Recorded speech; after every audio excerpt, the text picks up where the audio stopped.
What's going on, everyone? Welcome to another episode of 100 Yards Football Sports Talk Radio. I'm your host and producer, Logan Landers. Join me here today to talk about the Baltimore Ravens 2024 team preview is my guy from the Elite Sports and Entertainment Network, Jay McLevin. Jay, how you doing, buddy? And what do you think about these Ravens? They've had a pretty busy offseason and hoping to repeat, hopefully, as AFC North champs. What do you think?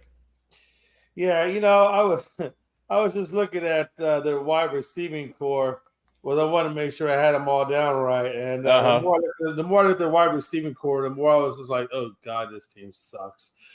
In some areas, not all areas. So I don't want to be like, oh, my God, the whole team is a host. No, I'm not saying that. But last year under new, offensive coordinator Monken, they did have more of a balanced attack. So I got to give the Ravens credit for bringing in Monken. He was over there with the University of Georgia coaching staff. Yep, he was. So yep. They brought him over. He did a good job getting a more balanced attack out of this group, especially with Lamar Jackson, who's more of a run-first kind of guy, to actually passing to wide receivers. As you know, Mark Andrews last year was hurt right around week 11 or so. So for the last part of the season, they didn't even have their true number one wide receiver in Mark Andrews. So this year, he should have him back.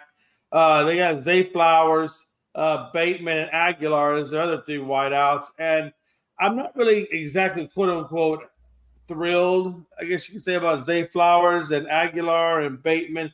Neither one of these guys hit 1,000 yards last season. None of them.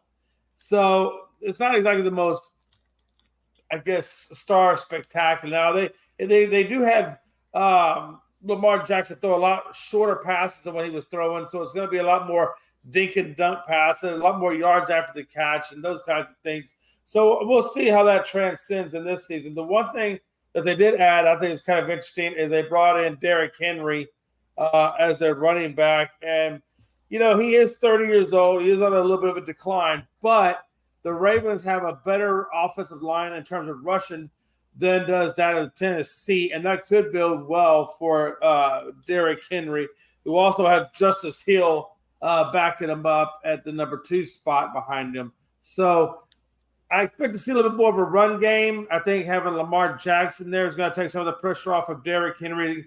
They're not sure who's going to run the ball. Is it going to be Jackson? Is it going to be Henry? Is it going to be Hill? So it does give you a little bit more options to play around with to keep the defense off balance in terms of what they're going to do. And that should bode well for the tight end spot and hopefully for the slot receiver and things of that nature. So we'll see how all that pans out. I think 2023, Jackson improved his accuracy a lot, notching probably one of the lowest bad throw rates in his career. So he definitely wasn't throwing as many bad passes as he was in previous seasons. He is becoming a little bit more polished under them, Monken and them.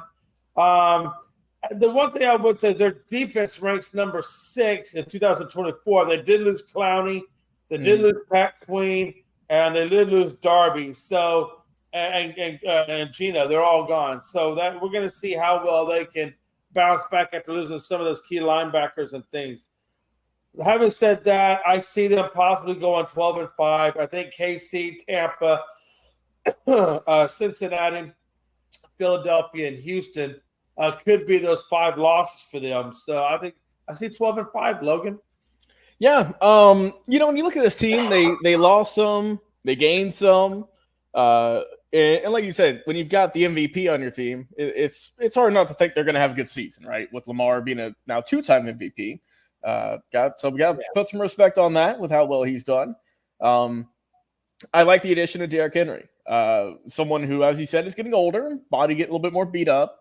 We know he ran heavy out in Tennessee, and now he can still go to work as a bruiser, but he won't have to do nearly as much work as before, because when you had Ryan Tannehill and Levis as your quarterbacks, they're not Lamar Jackson, that's for sure. So you got some help there. When you look at their receiving core, Zay Flowers, that's going to be your wide receiver one right there, a guy who had 77 catches last year on the season for 850-plus yards as a rookie. So I think that overall rookie season, not too bad at all. I think he can improve, potentially crack that 1,000-yard plateau. Rest of your team, like you said, you've got good players. I like the pickup of Devontae Walker, who they got in the draft. I think he's a good player, came out of North Carolina. Mark Andrews is one of the most reliable tight ends in the game. Their O-line, you got guys, of course, like Ronnie Stanley, who's been there for a while. Ben Cleveland, Tyler Linderbaum. I think that this is a solid team on the line, and as an offense in general, we know they can put up some good points, and I think they'll do exactly that. The defense, you mentioned the losses they had. I'm curious to see how they're going to bounce back from that. If their defense, who said is top 10, if they'll stay in that ranking, might dip a little bit perhaps with losing all that talent like you mentioned, but they still got some good players. Overall, guys like Roquan Smith, he's still out there doing his thing. Kyle Van Noy, Marlon Humphrey, good vet out there. Kyle Hamilton as well, just to name a couple. They got Jalen Amar Davis as well, who's a young player out of Bama, who's still kind of waiting to potentially break out. But, and of course, who they drafted this past year, and that's going to be cornerback Nate Wiggins out of Clemson, who's a really good player. So I think that overall this is a solid team for Baltimore. I think they'll take the AFC North crown. I think they'll once again win that division. But do you see a Super Bowl for this team quite yet, Jay, or we're still not there? I don't think we're there. I think You think and other teams, no. Yeah. I don't. And Houston, no. I say that they're kind of the upper class, like they're a really good team. But I don't know if they're quite elites in the sense of can you beat a team like Houston or KC, as you mentioned, maybe a Philly or someone, whoever comes out of there. No, even Miami is still looking pretty good. Yeah, Miami's a good team. So I think they're going to win their division, but I'm questioning how far they're going to go in the playoffs, which kind of seems how this team's been for a couple of years. Is they've got that talent, but once they get to the playoffs, they just can't get over the hump.